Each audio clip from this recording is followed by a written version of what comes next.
Good morning. I thought I'd take a few minutes today and go over with you and hopefully clarify a little bit about what's been going on in the state legislature in reference to our school funding. I know there's been a lot printed in the newspapers. There's been a lot talked about on Facebook and over various other internet airways. And I thought it was probably time now the dust has settled a little bit in Topeka to go over where USD 287 stands with our new, quote, block funding grant. I'm going to go back to August, and at that time of the year, each and every school district puts together their school budget. And a school budget is basically, I call it a guesstimation. In other words, you do the best you can to decide what it's going to take financially to run the district. Our current formula prior to block grant funding was all based on you got paid by the head. So however many kids walk through the door, you got X number of dollars for students. Along with that, there were special weightings. For instance, if your enrollment was at so low or so high, you got what they called low enrollment weighting. You got transportation weighting. You got weighting for at-risk students, et cetera, et cetera. All those things added up to the dollars and cents that it takes to run USD 287. Since the block grant funding has come in, we no longer have the weightings, and it'll be basically a set amount of money. Through the course of this school year, when we sit down in August, we started out with a budget, and part of that budget is what we call the general fund, and that general fund is derived from the weightings that I told you about and the number of kids that we have in school. Another part that funds USD 287 and most other districts is what we call the LOB, local option budget. Each district in the state is ranked according to your wealth or your lack of wealth as to where you sit on the LOB scale.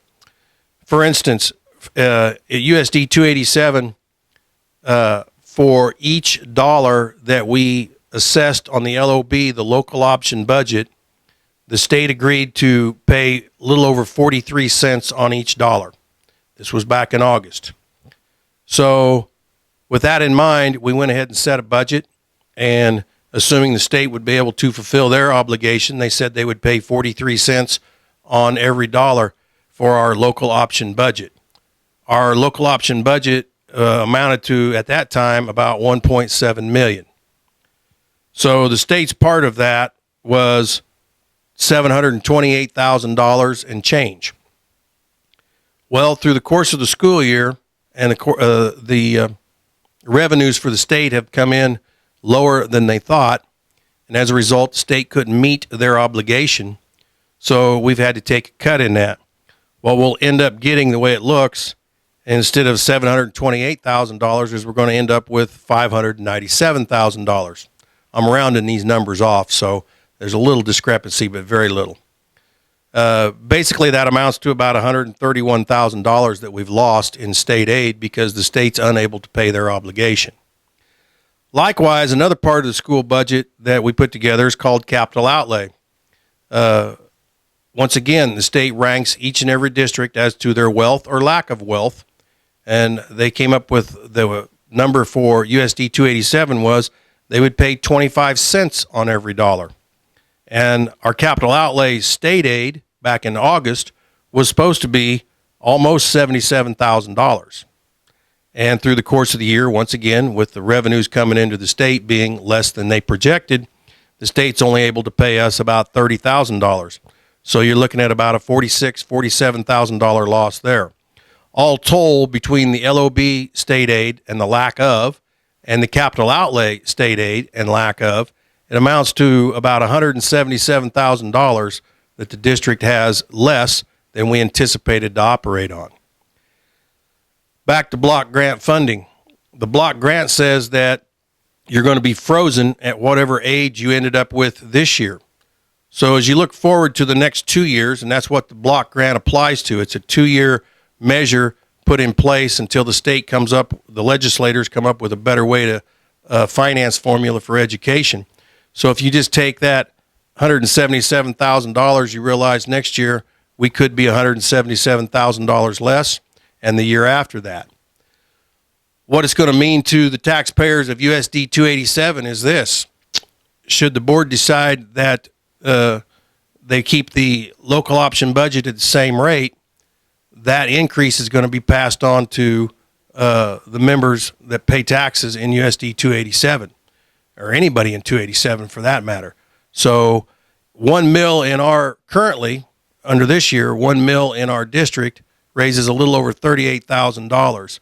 So if you need to raise an additional $177,000, that's where you're going to be at. Just divide that by 38,000.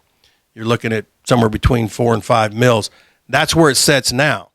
The whole thing I want you to understand, though, is these numbers are where we're at today on April the 3rd, April 2nd. That's where we're at today. Should the April revenues to the state come in, we may have to incur another cut. Should the May receipts for the state come in low, we could have to incur another cut. And our fiscal year ends on June 30th. So the next 3 months will also dictate whether or not what I'm telling you and is very accurate, and how accurate it'll be is going to depend on where we're at revenue-wise with the state. Kansas has a law that says you can't end the books in the red for the state of Kansas. So hopefully we'll see some revenue increase for the state of Kansas as opposed to decrease, and hopefully these numbers will be somewhat accurate as we head into the 2015-16 school year, i.e. fiscal year. But I thought I'd give you a little clarification of where that's at.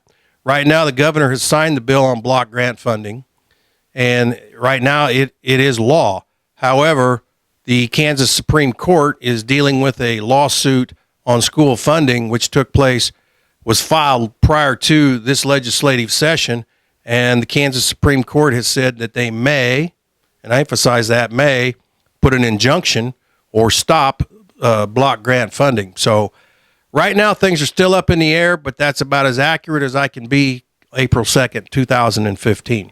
I hope that clarifies a little bit for you where we sit educationally. We will do the best we can, and I have faith in the board that we'll do the best we can to educate your children, and that's what it's all about. This whole thing's put together for kids, and we have some very good kids at West Franklin. They're a very impressive group. So I'm sure that we'll do the best we can. I'm sure our teachers will do the best we can, and we'll try to make this hurt the kids as little as possible. I hope that clarifies it for you. If you have questions, you can always call. Feel free to do so.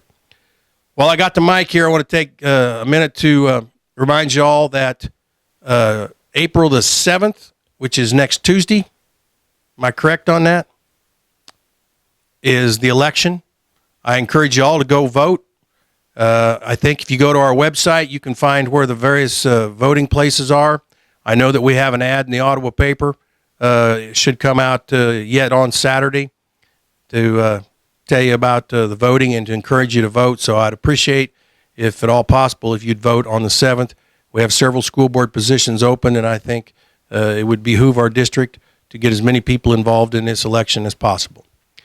The other thing I want to tell you is that I know on May 6th, we will be bringing all the students from both elementaries, middle school and high school together, and I think it's at 9 o'clock in the morning, and it'll be at the high school gym, and we're going to have, it'll be the trial run, so to speak, for the band concert, and we're going to bring all the kids together. It'll be an opportunity for us all to get together one more time to be as a group to watch our band play. And if you haven't heard our band play, I would encourage you to go do that. They do a very good job. So with that, that's about all I have this month. I appreciate your time. And I do want to put in a plug for Mrs. Zentz's, what's the name of your class, kids? Audio video class. That's who puts this all together for us each week. They're standing in the background right now. They're a very good-looking group. They're very helpful. They're very courteous kids. And I think you need to thank Mrs. Zentz and them because they do a wonderful job. Without them, this wouldn't be possible. There's no way I have the technological sense to do this. And these kids are teaching me as I sit here right now. So I want to thank them for it. And remember that your kids did have a hand in this. Once again, if you have any questions, call, and I thank you.